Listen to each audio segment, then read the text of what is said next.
topic is about Craigslist. This is another one I've gotten a few messages about, and people asking me about, you know, scams and different kind of shit.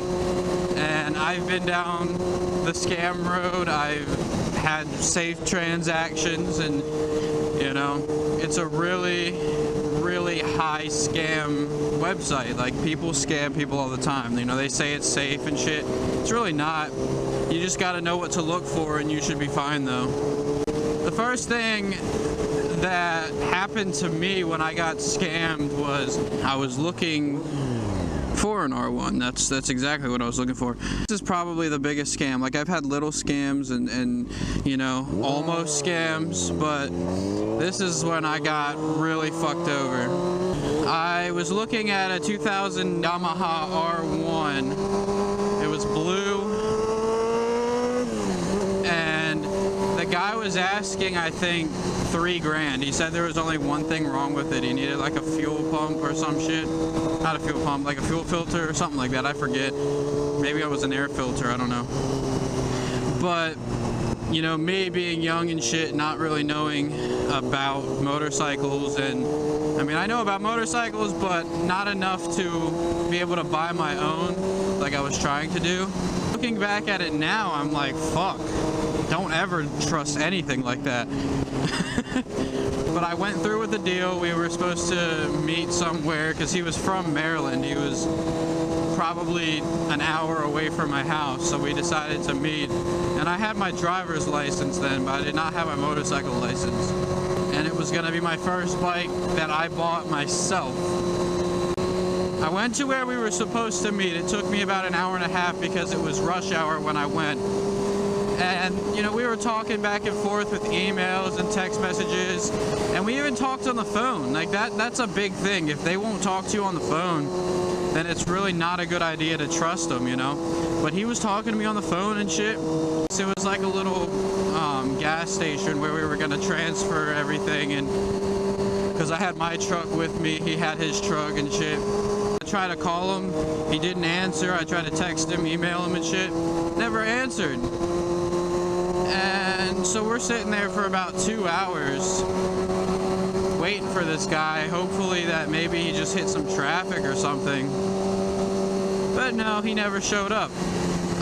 It wasn't for like 3 days later that he finally replied and said he had some kind of like family emergency and shit, and that he would have to ship it to me and shit. So, me being stupid,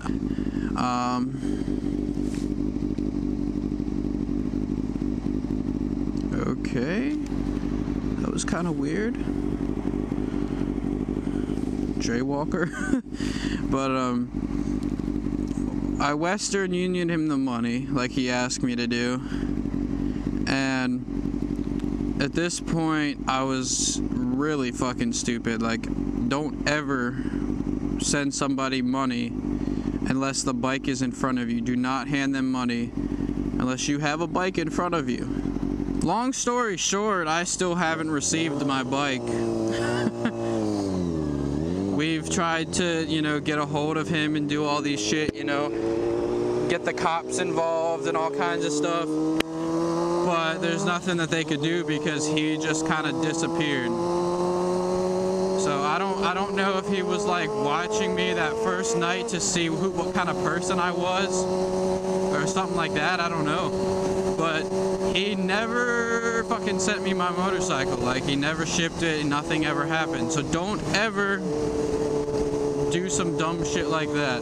I made that mistake. I was younger. I just wanted a motorcycle and I got ahead of myself. Make sure you take your time and be patient, because if you don't, something like that could happen. Just be careful, guys. I mean, I want to see you all ride. I want to see you have the fastest and the nicest and the greatest motorcycles out there, but be careful. Please be careful when you're buying a motorcycle online and not from a dealer.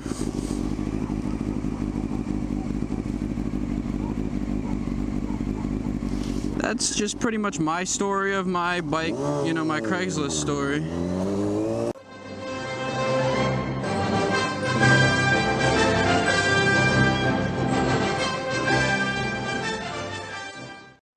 Their fucking smiles, yo. That's funny as shit.